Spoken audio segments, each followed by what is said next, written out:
बच्चों के lunch box चोरी करने वाला चोर। क्या यह कहानी आज तक आपने कहीं सुनी है?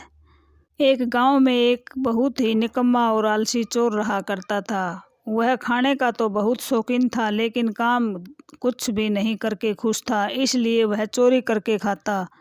यहाँ तक कि वह बच्चों के लंच बॉक्स भी निकाल लेता और उनको बड़े मज़े से खाता। कोई खाना खा रहा होता तो उसका ध्यान इधर उधर होने पर भी वह उसका खाना उठाकर खा लेता था, क्योंकि वह भूखड़ था।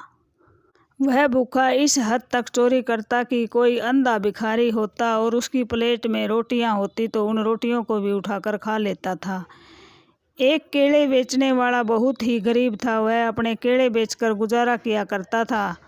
एक लाठी की दोनों तरफ केले बांधता और बेचता जाता। एक हिस्सा आगे करता और एक हिस्सा पीछे करता, लेकिन वह निकम्मा चोर पीछे से केले तोड़ तोड़ कर खाता और केले वालों को कुछ भी मुनाफा नहीं होता। इसलिए उसने अपनी पत्नी से कहा कि मैं कल से केले नहीं बेचूंगा, क्योंकि मेरे केले कम हो जाते हैं और मुझे मुनाफा नहीं होता। इसलिए मैं मजदूरी करके ही तुम दोनों का पेट पालूंगा। उसका एक बेटा भी था। अब उसकी पत्नी कहने लगी कि कल फिर केले लेकर आना और इस चिंटू को साथ में ले जाना। यह आपका ध्यान रखेगा कि केले कहाँ गायब होते हैं। अब आगे आगे उसका पिता केले बेचता और पीछे पीछे चिंटू अपने पापा का ध्यान रख रहा था। वह निकम्मा चोर एक पेड़ के पीछे छिपकर उसका इंतजार कर रहा था और वह जैसे ही वहां से गुजरने लगा तो पीछे से उसके केले चुरा कर खाने लगा। अब पिंटू ने देखा कि हाँ, यह है हम मेरे पापा के केले कम होने का राज। अब पिंटू ने अपने पापा को आवाज़ दी कि पापा, इस चोर को पकड़ो, मैं भी आता हूँ। चोर यह सब सुनकर भाग गया और भागते भागते कहीं छिप गया।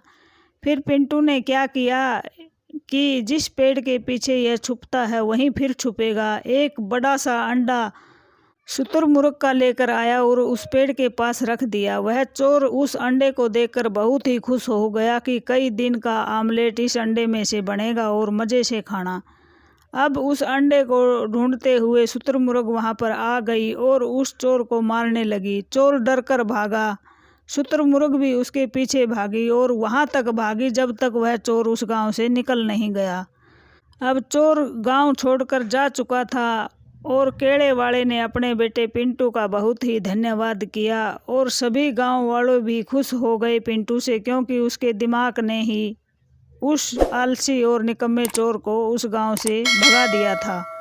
अब उस गांव में सभी खुश थे और पिंटू का धन्यवाद किया।